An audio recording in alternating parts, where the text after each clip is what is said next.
La distribution mondiale du livre La tragédie des siècles commence et l'Église adventiste du 7e jour prévoit de partager 200 millions d'exemplaires. Les écrits d'Ellen White seront distribués dans le monde lors des Journées de l'Impact 2023 et 2024. Usain Bolt, 8 fois champion olympique, participe à un camporé en Jamaïque. La Corée accueille la première conférence missionnaire nord-coréenne. Le développement de ces titres et d'autres histoires encourageantes, aujourd'hui sur ANN.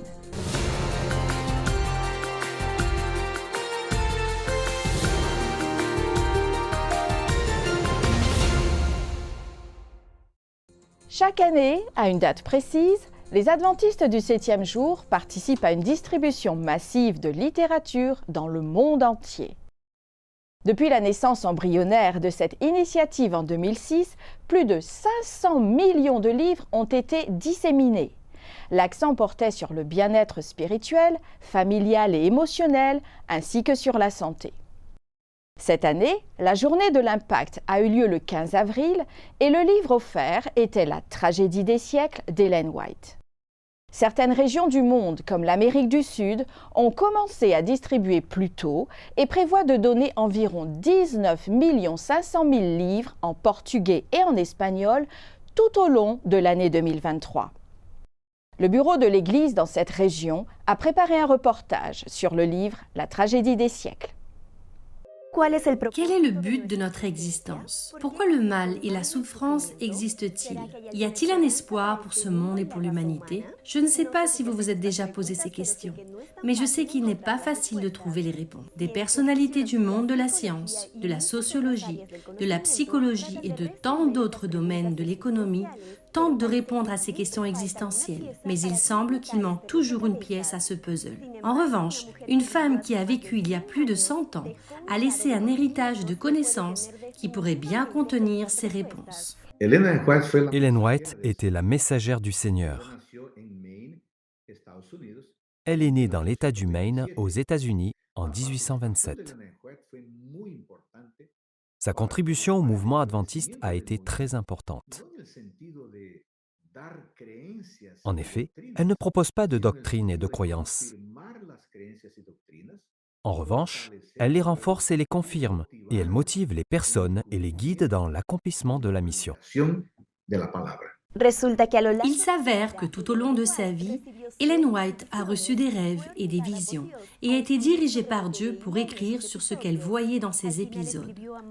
Au total, elle a rédigé environ 100 000 pages sur l'éducation, la santé, l'administration, la théologie, la vie chrétienne, entre autres. Ellen est l'auteure la plus traduite de l'histoire de la littérature et ses œuvres influencent encore aujourd'hui des millions de personnes dans le monde entier. L'un de ses livres les plus importants est La tragédie des siècles. L'ouvrage a été écrit pour la première fois en 1858 à partir d'une de ses visions. Cette vision a duré environ 2 heures et commence par la chute, depuis le ciel, de Lucifer qui devient Satan.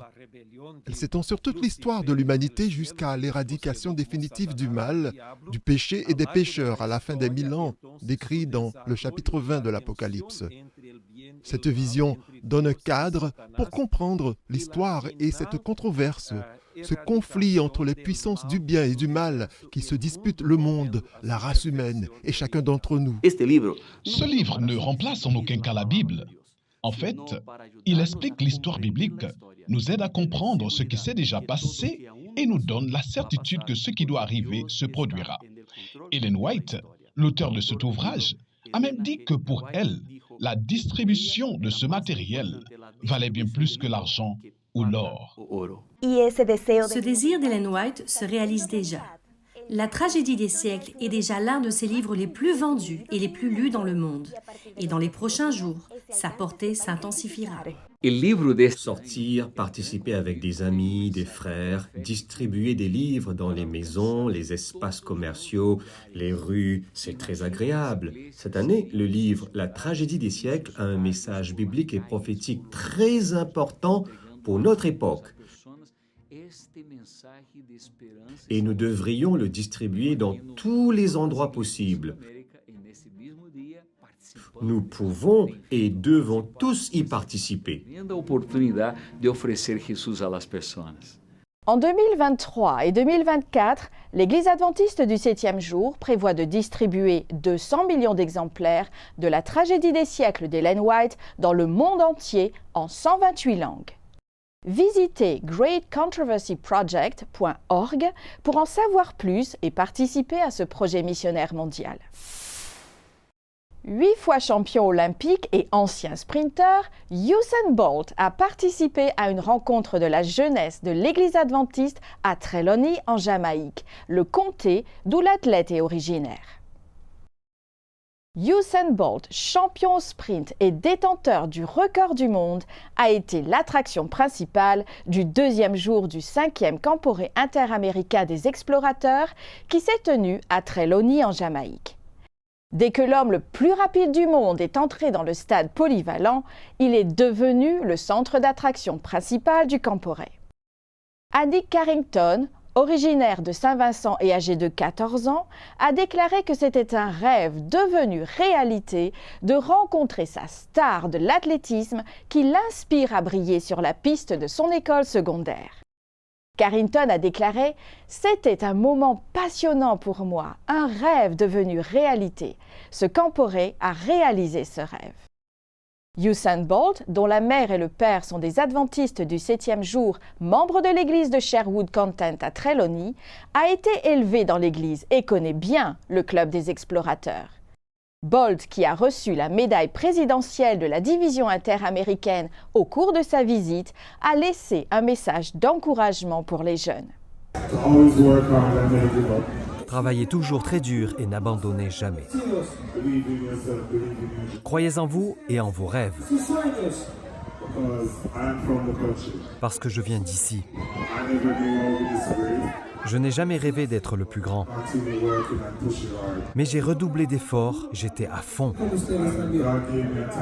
Dieu m'a donné un talent et je l'ai utilisé au mieux de mes capacités.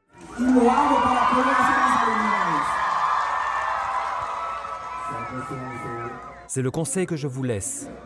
Continuez à travailler dur. Profitez bien du Camporé. Que Dieu vous bénisse. La 6e conférence sur la mission en Corée du Nord s'est tenue récemment à l'université Samyok en Corée. La réunion a été organisée conjointement par l'Église adventiste du 7e jour de la région nord de l'Asie et du Pacifique et plusieurs organisations adventistes. L'événement intitulé « La mission en Corée du Nord, un désir irrépressible, une mission imparable » était significatif car il se tenait pour la première fois en Corée. Plus de 800 participants se sont réunis pour prier pour l'unification de l'Évangile dans la péninsule coréenne. Le président de l'Église adventiste du 7e jour pour la région du nord de l'Asie et du Pacifique, Yohan Kim, a accueilli les participants. Il a partagé l'espoir que la conférence ravive la passion pour la mission en Corée du Nord. Nous marquons une courte pause et à notre retour, nous verrons comment les adventistes en Irlande s'efforcent de partager Dieu dans une société sécularisée.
Dieu a-t-il créé les dinosaures? Il est facile de regarder ces énormes créatures terrifiantes et de se demander si un Dieu bon les aurait créées. Et parce qu'elles sont utilisées comme preuve de l'évolution, certains nient leur existence. Cependant, des fossiles abondants montrent clairement que les dinosaures ont existé. Cela ne signifie pas que Dieu voulait des monstres mortels dans sa création d'origine. Notre monde a changé et les prédateurs d'aujourd'hui, comme les requins, sont redoutables. Mais notre monde compte encore de nombreuses créatures douces. Les prédateurs actuels nous parlent de la puissance de Dieu, mais nous savons que celui-ci n'a jamais voulu la violence dans sa belle création. Les dinosaures peuvent inspirer la crainte, mais tout comme nous attendons que le lion se couche avec l'agneau dans la nouvelle création divine, nous pouvons espérer que les dinosaures, dans leur douce magnificence originelle, seront aussi présents.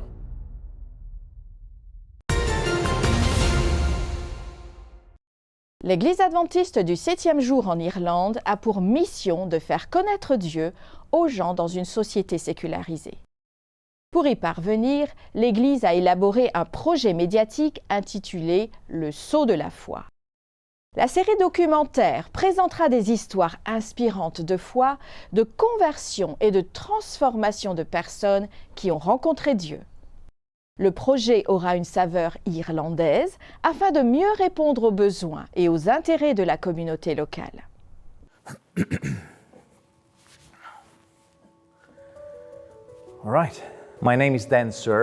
Ok, je m'appelle Dan Serb et je suis actuellement le président de la mission irlandaise. La mission irlandaise couvre 2 pays, la République d'Irlande et l'Irlande du Nord, et nous comptons environ 1100 membres.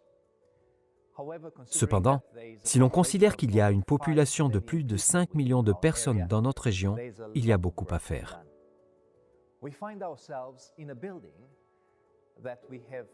Nous sommes actuellement dans un bâtiment que nous avons acheté récemment. Et comme vous pouvez le constater, ce n'est qu'une coquille pour le moment. Mais nous sommes très enthousiastes à l'idée qu'il deviendra un centre d'influence. Au cours des dernières années, surtout depuis la pandémie, les ministères numériques sont devenus l'une des priorités de la mission irlandaise.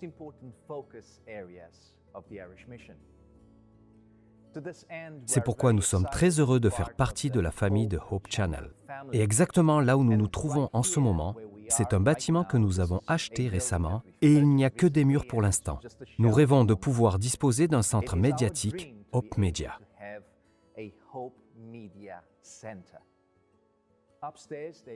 À l'étage, un espace est dédié à un studio et une salle de production. Ce bâtiment est censé être polyvalent. Au rez-de-chaussée, nous aurons une librairie. À l'étage, le siège social de la mission irlandaise et bien sûr les studios.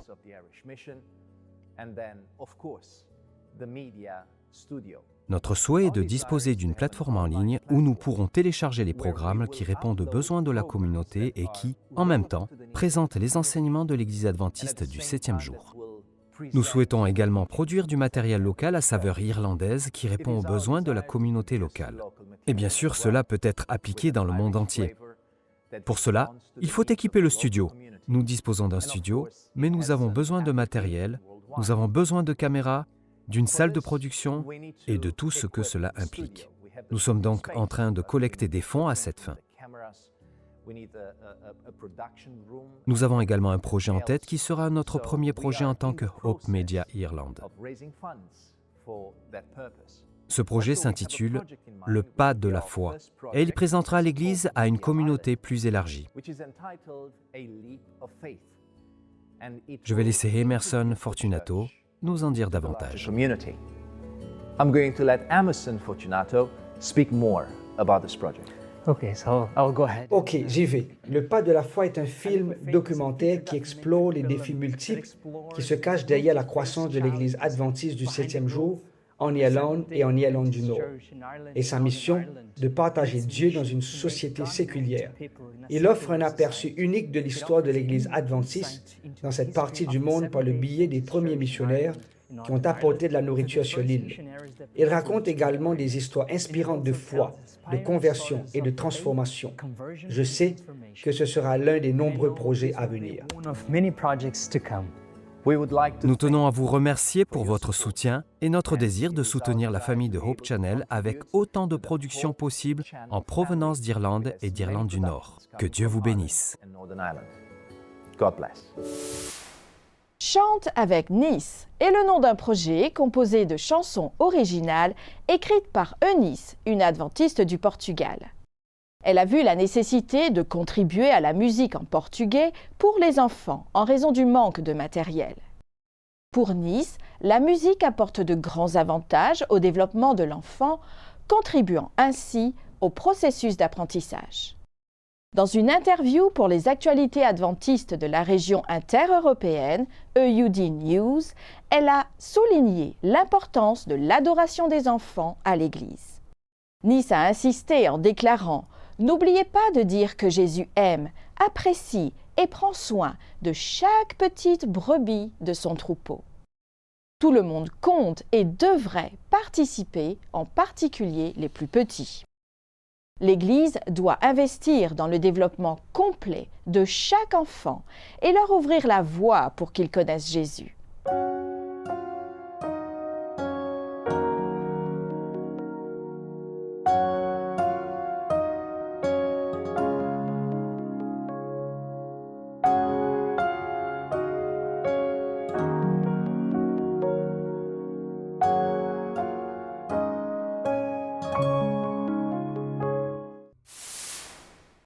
En Amérique du Sud, 8 pays ont tendu la main aux femmes et aux hommes responsables des congrégations locales.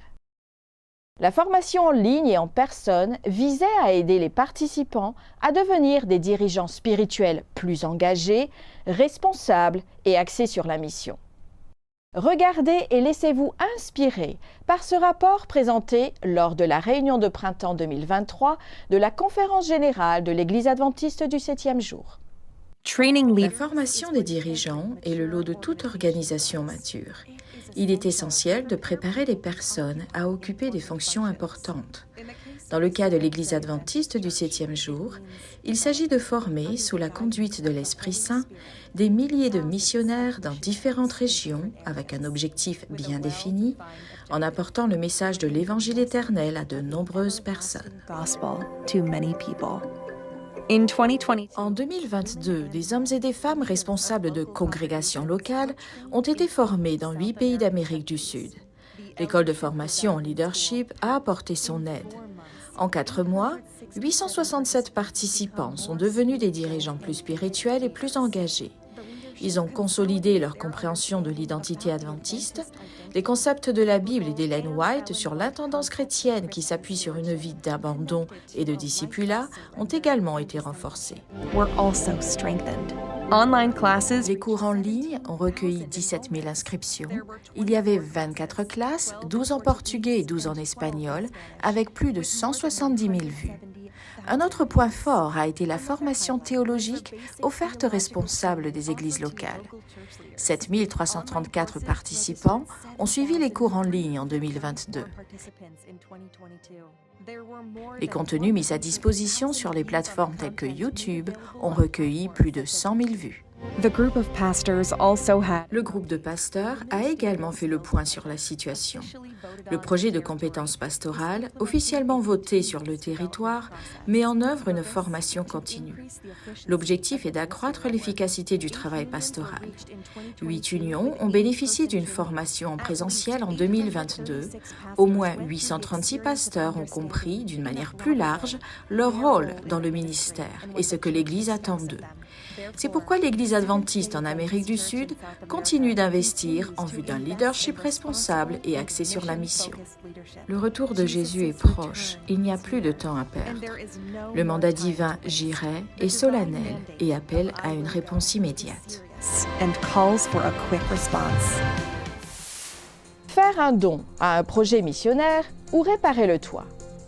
Grand-mère Brigitte a dû prendre une décision difficile. Après la pause, nous découvrirons ce qu'elle a fait et les conséquences de son acte.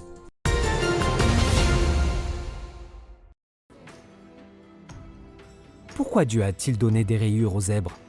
La présence de la beauté dans la nature suscite la curiosité de beaucoup d'entre nous. Du point de vue de l'évolution, la beauté est au milieu d'une heureuse coïncidence. Selon ce point de vue, il n'y a pas eu de plan. Certaines adaptations seraient arrivées par hasard pour nous plaire. Mais les rayures du zèbre ont une raison d'être. Certains ont dit qu'elles étaient là pour confondre les prédateurs. Cependant, de nouvelles recherches ont montré que le gris d'un éléphant est beaucoup plus efficace. Il y a peut-être une autre raison. Peut-être que Dieu, qui aime la variété et la beauté, a créé les rayures du zèbre pour apporter de la joie au monde. Les rayures peuvent avoir une utilité pratique. Mais quel meilleur but un Dieu aimant pourrait-il avoir que d'apporter de la joie à sa création ?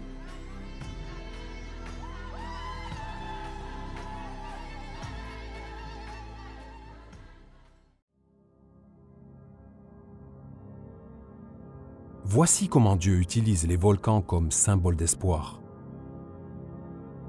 Avec leur puissance massive, les volcans infligent des dégâts importants lorsqu'ils entrent en éruption, en particulier lorsqu'ils détruisent des communautés.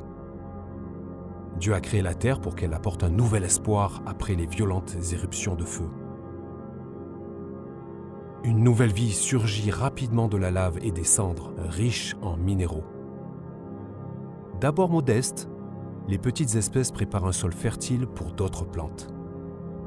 Finalement, des forêts et des champs vigoureux poussent là où il n'y avait que désolation. Cela nous éclaire sur cette nouvelle création que Dieu fera naître de la destruction infligée par le mal. Nous pouvons être certains qu'il embellira en son temps, même les pires destructions causées par le péché.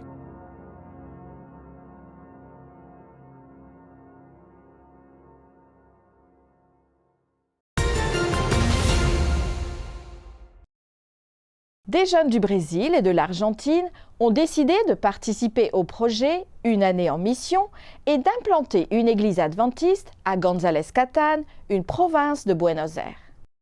Le dirigeant des jeunes adventistes de la région, le pasteur Gary Hutz, se souvient qu'un groupe de jeunes fidèles de González Catán a commencé à voir un nouveau quartier se construire et s'est dit qu'il devait y avoir une église à cet endroit.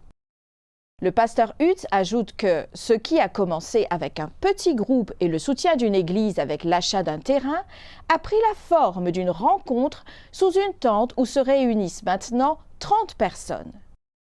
Parmi les ministères qui soutiennent l'église, il y a la mission Caleb et maintenant le projet Une année en mission. Bon nombre d'enfants vivent dans la région, on s'attend donc à ce que très bientôt, un nouveau club d'explorateurs et d'aventuriers démarre ses activités pour les atteindre. La mission adventiste nous présente l'histoire d'une grand-mère prénommée Brigitte. Elle avait grand besoin d'un nouveau toit, mais en apprenant le coût exorbitant, elle a dû prendre une décision difficile.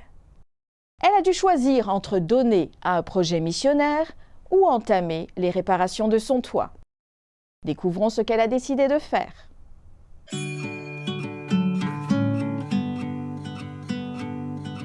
Grand-mère Brigitte aime sa maison en Allemagne.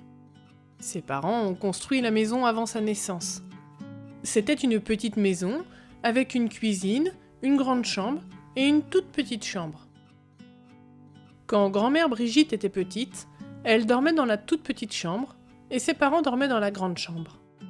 Quand elle a grandi et s'est mariée, elle et son mari n'avaient pas assez d'argent pour acheter leur propre maison. Ils sont donc restés dans la grande chambre et ses parents ont emménagé dans la petite chambre.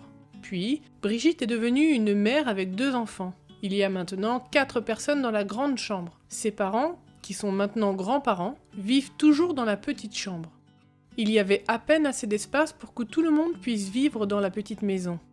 3 ans au passé, tout le monde pensait qu'il était temps de construire une plus grande maison. Ainsi, 2 chambres supplémentaires ont été ajoutées à la maison. La petite maison est devenue une grande maison. Même si la maison est plus grande, les pièces se remplissent rapidement. 2 autres enfants sont nés. Lorsque les enfants ont grandi, la famille a eu besoin de plus d'espace. Ils ont donc enlevé le toit de la maison et construit un grenier confortable où les enfants pouvaient dormir dans leur espace entre le plafond et le nouveau toit. Tout le monde a aimé le nouveau toit. Les constructeurs ont promis que le toit durerait de très nombreuses années. 20 ans ont passé et la maison a connu de nombreux changements. Les 4 enfants ont grandi et ont emménagé dans leur propre maison. Brigitte a vieilli et est devenue grand-mère. La maison a vieilli et a besoin d'un nouveau toit. Le soleil chaud a provoqué des fissures dans le toit. Lorsqu'il pleut ou qu'il neige, l'eau s'infiltre dans la maison. Grand-mère Brigitte avait désespérément besoin d'un nouveau toit. Elle a découvert qu'un nouveau toit coûterait très cher. À cette époque, grand-mère Brigitte a entendu parler d'un merveilleux projet de mission à l'église. On recueillait de l'argent pour dire aux gens d'un autre pays que Jésus arrive bientôt. Grand-mère Brigitte voulait donner de l'argent pour le projet de la mission. Mais, pensait-elle, je ne peux pas donner d'argent parce que nous avons besoin d'un nouveau toit. Elle devait économiser de l'argent pour acheter le nouveau toit. Pourtant, grand-mère Brigitte voulait donner de l'argent au projet de la mission. Elle pensait, Dieu me donnera un nouveau toit même si je donne mon argent pour le projet de la mission. Elle donna son argent au projet de la mission. Quelques jours plus tard, une lettre est arrivée du gouvernement allemand. Comme grand-mère Brigitte était à la retraite et ne travaillait plus, le gouvernement lui envoyait de l'argent chaque mois pour l'aider à acheter de la nourriture et d'autres choses importantes. Mais cette lettre était inattendue. Grand-mère Brigitte a découvert la lettre et a lu. Nous venons de découvrir que nous devons vous donner ce paiement supplémentaire. Dans la lettre se trouvait la somme exacte dont elle avait besoin pour le nouveau toit. Grand-mère Brigitte était si heureuse. Elle aimait sa maison en Allemagne. Et maintenant, elle peut y vivre pendant de nombreuses années encore. L'argent a été un grand miracle, dit la grand-mère Brigitte. Je remercie Dieu pour cela. Nous vous remercions pour votre offrande du 13e sabbat qui a servi à financer un projet missionnaire dans le pays de grand-mère Brigitte, l'Allemagne, en 2020. L'Allemagne a envoyé de nombreux missionnaires adventistes du 7e jour dans le monde, et cette offrande permettra d'en envoyer encore plus en rénovant le bâtiment principal d'une académie adventiste, un lieu où les nombreux missionnaires sont formés, à Darmstadt, en Allemagne. Merci d'avoir suivi ANN. Rejoignez-nous la semaine prochaine pour plus de nouvelles du siège de l'Église adventiste du 7e jour. Saviez-vous que l'Église adventiste du 7e jour a une chaîne YouTube où vous pouvez regarder ANN Vidéo, ANN in Depth et plein d'autres vidéos étonnantes sur la prophétie, la santé et l'étude de la Bible? N'oubliez pas de cliquer sur le bouton s'abonner pour ne jamais manquer une nouvelle vidéo. Et n'oubliez pas de laisser un commentaire ou une demande de prière. Une équipe prie pour vous 24 heures sur 24 et 7 jours sur 7. Avant de vous quitter, nous vous laissons avec une bonne nouvelle tirée du livre des Philippiens au chapitre 1 et au verset 6. Je suis persuadée que celui qui a commencé en vous cette bonne œuvre la rendra parfaite pour le jour de Jésus-Christ. C'était notre programme de cette semaine. N'oubliez pas que vous pouvez toujours visiter adventiste.news pour des nouvelles quotidiennes et des vidéos. À la semaine prochaine pour d'autres nouvelles de foi, d'amour et d'espérance. Que Dieu vous bénisse.